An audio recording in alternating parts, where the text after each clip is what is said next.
en la mañana y estamos en Ruta Nueva Vida 97.7, listos para comentar las noticias más importantes. Nosotros acá, ¿verdad? Se pone usted al día con nosotros. Aunque tristemente hay, creo que 12,000, dicen la última que yo escuché decía que había 12,000 abonados de la Autoridad de Energía Eléctrica que no tenían energía. Ajá. De un número de 100,000, si ha bajado a 12,000, me parece extraordinario, aunque esos 12,000 llevan más de 4 o 5 días, deberían, ¿verdad?, en esta etapa, sin tormentas y sin huracanes, tener el servicio, pero ya estamos en un punto, ¿verdad?, histórico. 1 de junio, hoy comienza el contrato de Luma. Una nueva era energética, así le llaman. Así es. Así que vamos a estar, pero que demasiado a la expectativa. Yo estoy a la expectativa, Fernán Moraima, de cómo este cambio no lo vamos a sentir en mejoría. Yo te diría que la ciudadanía tiene una expectativa, no sé si están como yo, que no sea muy a largo plazo, tiene que ser a corto plazo, particularmente en el área de servicio al cliente. Sí. De reparar cuando hay una avería. Tienen un reto tremendo. Bueno, la cosa es la siguiente, se escucha escuché de que a pesar de que no tienen toda la fuerza trabajadora, ellos aparentemente en el día de hoy esperan resolver esos 12,000 abonados sin luz. Ah, ¿de verdad? Bueno, eso escuché. Ah, mira qué interesante. Que mi mamá es una de ellas ya una semana y pico. ¿En serio, Morena? ¿Tu mamá lleva una semana y pico? Sí. Eso es mucho tiempo. Demasiado. Muchísimo. Bueno, para Demasiado. María le llegó en marzo, abril, por ahí. Ajá. No, pero una semana cuando no hay tormenta y no hay nada. Así mismo. O sea, tú te quedas sin nada de las cosas frías que necesitan, de los alimentos que necesitan frío para conservarlo. A no ser que tengas hielo y una persona, tener esas ¿verdad?, bolsitas llenas de hielo todo de el 70 tiempo, y pico de años, no Eso estamos es hablando, increíble, tú sabes. Eso es increíble, Sí, demasiado tiempo. Pero, y claro, pues la preocupación es que de cara a la empieza hoy, ¿no?, la temporada de huracanes. Comienza hoy oficialmente. Comienza hoy y hoy sí. comienza Luma. Y Wow. hoy comienza Luma. Y tú sabes, comienzan las especulaciones acerca de la capacidad que tenga, ¿verdad?, esta nueva administración. En esta parte de prensa dice que desde las 12:01 de esta madrugada el sistema de transmisión y distribución de energía eléctrica y el servicio a los abonados de la autoridad están en manos del consorcio Luma Energy, lo cual marca un cambio trascendental en la quebrada corporación pública. Ayer tarde cerró el sitio web de la Autoridad de Energía Eléctrica, donde los abonados podían acceder a sus cuentas, y desde hoy la oficina del Ombudsman no atenderá las quejas de los ciudadanos por las deficiencias en los servicios de la Autoridad de Energía Eléctrica. De aquí en adelante este proceso estará con la Oficina Independiente del Procurador de los Consumidores y con el negociado de energía. Así que las querellas llegan a Luma. Los reclamantes pueden, en su momento, si no están satisfechos con la determinación de Luma sobre el particular, acudir a esa oficina independiente del Procurador de los Consumidores o ir directamente al negociado, explicó García Feliciano. Así que hay muchas cosas que al mismo tiempo, ¿verdad?, están cambiando. Nos va a coger un ratito entender esos detalles del proceso. Y cuando abren el sitio web nuevo, yo soy uno de los que pago la mayoría de las facturas de luz vía web. Creo que hay cientos de trabajadores que hoy se reportan a un lugar totalmente diferente, ¿no?, de trabajo. Sí. Y para muchos de ellos debe ser bastante difícil el día de hoy, ¿no? Sí. Debo suponer. Y Emocionalmente sí. compañeros nuevos, tras que tienes un cambio, pues tienes compañeros nuevos, unos ya no están, que causa dolor luego de tantos años juntos. Reglas nuevas, es todo nuevo. Así es. Y no les sorprende, o sea, ¿cómo digo yo? Las protestas, ¿verdad?, en contra de todo este movimiento que se esperaba que fueran, ¿verdad?, más complicadas, y no fue así. ¿Les sorprende? Es que yo creo que si ya hay una decisión tomada, ¿qué van a hacer? A mí me sorprende que hayan creído que podían levantar una ola del pueblo. Y no fue así. Y no fue así, o sea, ellos debieron haber discernido el mucho terreno, me refiero cuando digo ellos, Lautier, el mucho terreno que habían perdido ante el apoyo del pueblo, porque los consideraban empleados públicos demasiado bien remunerados, protegidos, que en distintas negociaciones obtenían cada día más versus otros empleados públicos que tenían menos. Y aún el empleado, ¿verdad? Como nosotros, de empresas privadas, pues los empleados privados no tienen cerca ni un cc de lo que ellos habían alcanzado con sus negociaciones, ¿no? Sí. Así que se creó esta actitud como de no te quejes, tú eres un privilegiado, no te quejes, tú te ganas un billete. O sea, tú tienes muchos beneficios. Y yo creo que eso, cuando el pueblo también conoció la parte de el team de muchos que era necesario para hacer un trabajo de reparación, el que se sube a la escalera más que se sube a la escalera, el que busca las herramientas en el camión, busca las herramientas en el camión y las entrega, no hace otra cosa. Entonces tú tienes para hacer un trabajo que 1 o 2 lo pueden hacer, tenías 8 o 10. Y yo creo que cuando el pueblo empezó a ver eso, y no quiero que ningún empleado se sienta mal, esos fueron, vamos a decir, beneficios que lucharon y se los concedieron. Tú los pides y se los conceden, bueno. O sea, yo siempre digo, yo le echo la responsabilidad al político que buscando votos y evitando la huelga y evitando el sabotaje, les concedía. O sea, no, eso no se dio en un vacío. El político fue el que le entregó todo ese poder. Pero cuando el pueblo lo vio, dijo, no puedo seguir apoyando. Entonces el servicio deteriorándose, la autoridad llega a quiebra, aunque fue una parte de la administración, no del empleado de los celadores, de los que están en servicio público en las oficinas, sino estrictamente administrativo. Pues la gente dijo, no hay forma de defenderlos. O sea que quiere decir, en otras palabras, que a pesar de las dudas con relación al contrato de Luma, la protesta grande podía ser si se cancelaba ese contrato. El pueblo iba a protestar. Yo pudiéramos inferir que pudiera ser así, ¿no? Pudiera ser, claro que sí. Pero yo creo que a la gente lo que le importa en este momento es que el servicio, claro, el costo, exacto, lo que vamos a pagar, que es la promoción que han hecho en las últimas semanas, que sí va a costar mucho más. A mí me parece que eso va a jugar un papel fundamental y la gente quiere darle oportunidad a una empresa privada que todas tienen fama de dar un mejor servicio que una agencia de gobierno. Aparte de eso, pues hay padres de familias que conseguir un empleo que te paguen lo mismo que cobraban acá no está fácil, pienso yo, ¿verdad? Van a tener ese salario garantizado por un año, por lo menos. Sí, por un año nada más, pero en ese año les da tiempo, ¿verdad?, a evolucionar si tienen que hacer otra cosa. Pero hay otros que se van a quedar. Se supone que a la agencia, si tú y yo somos empleados de la autoridad y nos trasladan a otra dependencia de gobierno, el salario y los beneficios de la AEE es por un año, sí, pero es por un año. No es que al año esa agencia nos pueda votar. Nos quedamos con unos parámetros nuevos que ellos todavía no saben cuáles son, pero se supone que no tengas en buen boricua, una bota automática. Exacto. Después del año. O sea, que no es que te queda un año.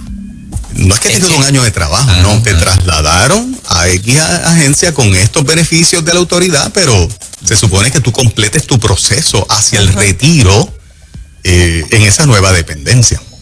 Bueno, es complicado, ¿no? El panorama. Es complicadito, es realmente complicadito. Ojalá todo esto nos salga bien. Sí, de verdad que sí. Ojalá que sí. Sí.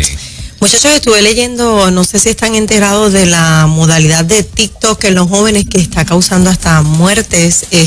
Coméntanos, no sé nada. Hay un caso de una niña de 13 años. Primero, TikTok se está quedando con las plataformas. Ya lo que es Facebook e Instagram pasan a un segundo plano en la juventud. Ahora todo es TikTok. Yo me sorprendo de la cantidad de seguidores. Una persona puede tener 50 millones, 40 millones de seguidores. Entonces hay un caso donde una niña está ahora mismo grave con quemaduras de 3º a 4º, ¿verdad?, grado, porque la modalidad es esta: tú te paras frente a un espejo, le echas alcohol al espejo en forma de corazón, prendes un fósforo y el espejo se prende en forma de corazón o en forma de estrella, como tú quieras. Uy. A la nena no le funcionó bien y le rebotó el fuego a ella. Entonces han surgido ya varios heridos. Y aún así están yendo contra TikTok, pero aún así no hacen nada. O sea, yo no entiendo, boicotean un video que se suba, pero esto que está causando muertes, lo permiten. Es una locura lo que las grandes empresas digitales están provocando. Eso no se, para mí, no se da en un vacío, no es que son tontos. Eso tiene que tener un propósito más allá del que nosotros podemos entender en este momento. Exactamente. Pero muy cruel a todas luces, ¿no? Que sí, que se manejan de una manera Demasiado. Esa niña se está batallando entre la vida y la muerte, y hay otros jóvenes también por eso, pero ¿a quién se le ocurre seguir algo como, porque suben tutoriales, mira, tiré alcohol en el espejo en forma de corazón, le tiré un fósforo y se prendió el corazón? Y no hacen nada. Es terrible. Increíble, de verdad que sí. Ricardo Montaner está cumpliendo 28 años en el Evangelio. Lo vi, ajá. 28 años, hermano. No pensé que se había convertido hace unos cuantos años. Entonces, parece que desde que su proceso de fe comenzó, tiene ese tiempo, pero obviamente lo hemos ido viendo madurar en ese proceso al hombre que hoy tenemos, ¿verdad? Como un hombre de fe, como un hombre que ama a Jesús. Quiere decir que temprano en su carrera, porque yo recuerdo a Ricardo Montaner, por lo menos lo empezamos a conocer aquí en Puerto Rico a finales de los 80, o sea que en los 90, él le entrega su vida al Señor en los 90. Mira eso. 28 años atrás. Eso es bastante tiempo. Me está interesante que no sé si es una cosa de mercadeo o algo que se dice. La grabación. Pero sí, o sea, porque es que él dice, es un álbum que le debía no solo a Dios, sino a tanta gente. Sentía que se lo debía a un sinfín de gente que me lo reclamaban, pero lo estaban esperando. Y de momento me puse a pensar si de alguna manera responde un poquito a la presión de grupo, o si es algo. ¿En qué sentido? Pues porque él dice se lo debía a Dios y se lo debía a la gente. No sé hasta qué punto un artista de esa talla, de esa fama, de repente se entrega su vida a Cristo, siguen pasando los años y la gente le sigue diciendo, tienes que grabarle al Señor, tienes que, tú sabes. No pongo en entredicho, ¿verdad? Su intención de corazón. Claro. Es que su nuevo álbum va a ser dirigido. Sí, se llama Fe. Exacto. No sé hasta dónde, ¿verdad? Se sintió Pero presionado. eso es bueno, si es así, es bueno porque obviamente dicen que los artistas se deben a su público. Claro. Y si el público le reclama, dame un álbum de canciones cristianas o de canciones de fe, o como se quiera llamar, yo creo que el artista viene a tener un compromiso con ese grupo de seguidores que les reclama precisamente un álbum que tenga un contenido de canciones cristianas todo el tiempo. Bueno, interesante que en épocas donde la balada romántica está fuera de, ¿verdad? De ser un género,